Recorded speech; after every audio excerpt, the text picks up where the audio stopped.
minyak iridium memang terbaik. Kita orang ni bukan nak claim sangat minyak hitam terbaik, tapi memang dah orang cakap terbaik. Majoriti kereta yang datang kat kita orang semua pakai minyak iridium. Betul. Sebab apa? Sebab diorang tahu minyak hitam iridium kualiti kereta orang macam mana. And untuk pengetahuan korang, kita orang punya minyak hitam ni zero friction. Apa itu zero friction? Nak tahu kan?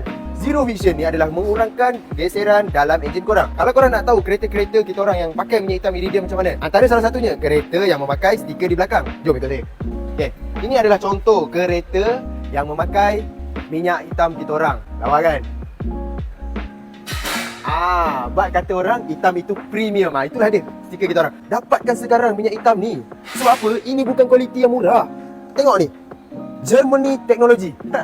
Murah untuk tak tahu. Sekarang cakap Jerman. Tapi ini adalah kualiti Jerman. Kalau korang nak dapatkan minyak hitam yang berkualiti, meyakinkan korang untuk tekan sambil berdiri. Pakailah minyak hitam kita orang. Bye semua. Assalamualaikum.